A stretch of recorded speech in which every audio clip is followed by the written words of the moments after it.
Welcome to ancient Rome. Our virtual tour begins here. Imagine yourself transported back in time. The year is 117 AD. The Roman Empire is at its peak. Emperor Trajan rules over vast territories. From Britain to Egypt, Rome's influence stretches far and wide. As we step into the bustling streets, the sights and sounds overwhelm us. The air is thick with the scent of spices and fresh bread. Merchants call out their wares in Latin. Soldiers march by in gleaming armor. Senators in flowing togas hurry to important meetings. This is Rome in all its glory. Our journey will take us through the heart of this ancient metropolis. We'll explore grand temples and humble homes. We'll witness the spectacle of gladiatorial combat. We'll uncover the secrets of Roman engineering. So, let's begin our adventure through time. Life in ancient Rome was a vibrant tapestry of sights, sounds, and smells. The day began early for most Romans. Bakers fired up their ovens before dawn, shopkeepers set out their wares, workers headed to the docks or construction sites. By sunrise, the city was already alive with activity. For the wealthy, mornings might start with a visit to the baths. These were more than just places to get clean. They were social hubs where friends met and gossip spread. The poor had to make do with public fountains. Water was a precious commodity in Rome. The city's famous aqueducts brought fresh water from miles away. Meals were an important part of Roman life.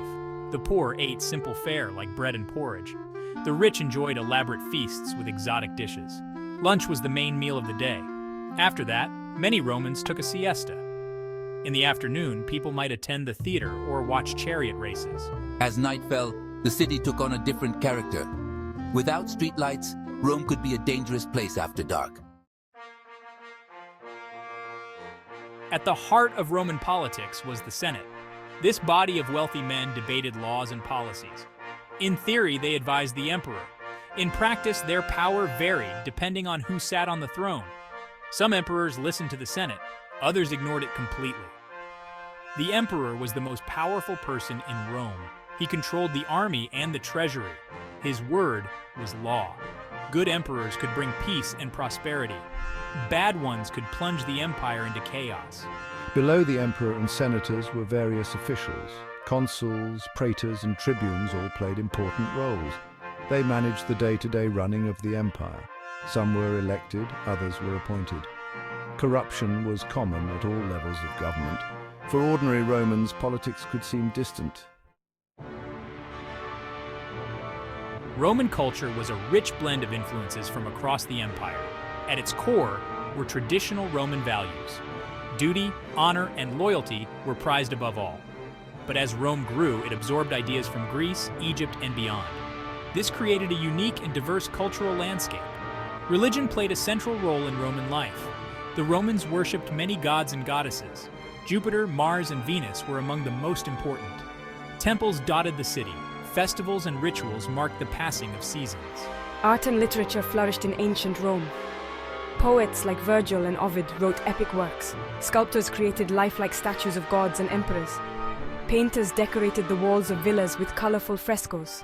Much of this art was inspired by Greek models, but Roman artists added their own unique style and flair. Education was highly valued, at least for boys from wealthy families. They learned reading, writing, and rhetoric. The ability to speak well in public was seen as essential. Roman architecture was a testament to the empire's power and ingenuity. The Romans were master builders. They created structures that have stood the test of time. Many of their techniques are still used today. Their buildings were not just functional, they were designed to impress and awe. One of Rome's greatest architectural innovations was the arch. This allowed them to build larger, more stable structures.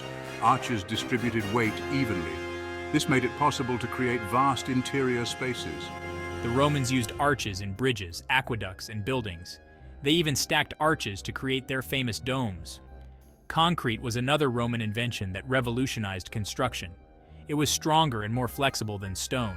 It could be molded into any shape. The dome of the Pantheon, still standing today, is made of Roman concrete. Public buildings were a priority in Roman cities. Every town had its forum or central square. There were temples, basilicas for law courts, and public baths. The Forum Romanum was the beating heart of ancient Rome. It was more than just a public square. It was the center of Roman life for centuries. Here, history was made. Laws were passed, emperors were acclaimed. It was a place of politics, religion, and commerce. As we enter the Forum, we're surrounded by imposing buildings. To our left is the Temple of Saturn, one of the oldest in Rome. It served as the state treasury. Ahead, we see the Basilica Julia, where legal cases were heard. The Senate House stands nearby, where Rome's most powerful men debated. Look up and you'll see the Tabularium, which housed official records.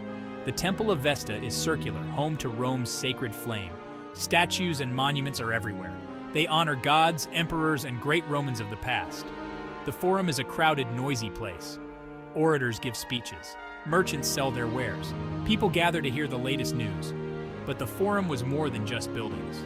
It was where Romans came together as a community.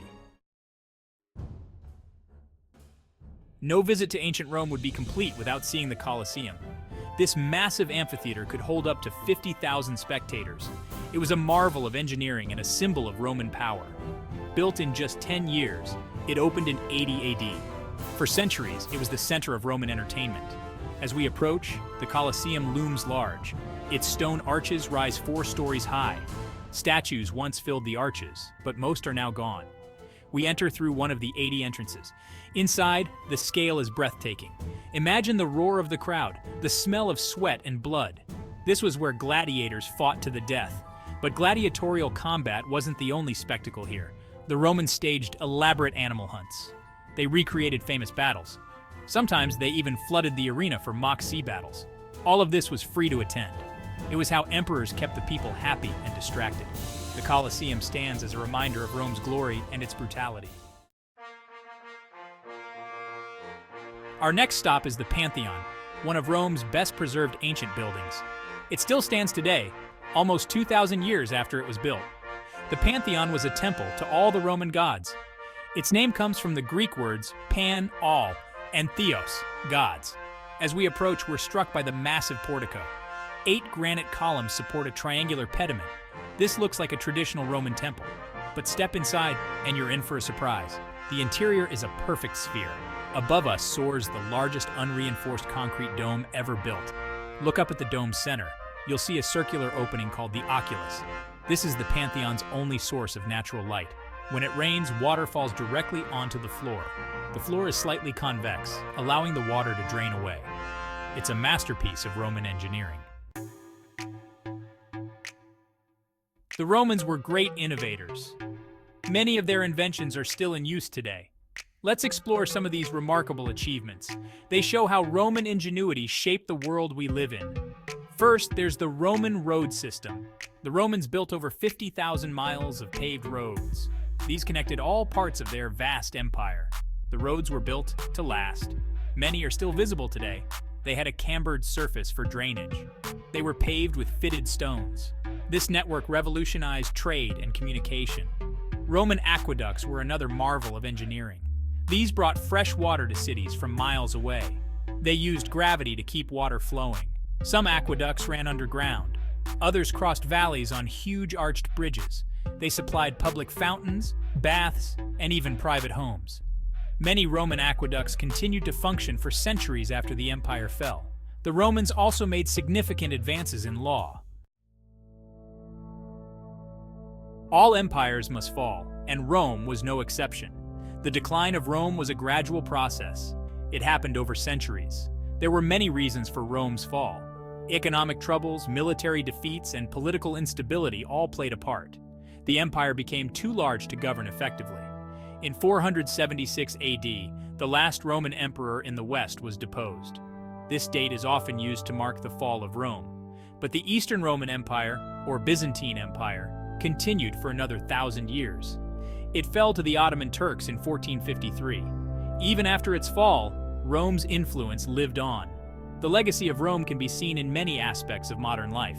Our system of government owes much to Roman models. Many European languages are derived from Latin. Roman art and architecture continue to inspire us. As our virtual tour comes to an end, let's reflect on how ancient Rome still shapes our world. The influence of Rome is all around us, often in ways we don't even notice. From the words we use to the buildings we construct, Rome's legacy endures. Many of our political institutions have Roman roots. The idea of a Senate comes from Rome. So does the concept of citizenship. Even the eagle as a national symbol used by many countries was first adopted by Rome. Our legal systems owe much to Roman law. The concept of a person is innocent until proven guilty comes from Roman legal principles. Roman architecture continues to inspire us. Look at government buildings in Washington, D.C. or London. You'll see columns, domes, and arches that echo ancient Rome. The Romans didn't invent these features, but they perfected them. They showed how architecture could express power and permanence. Even in popular culture, Rome lives on. We remain fascinated by this ancient civilization.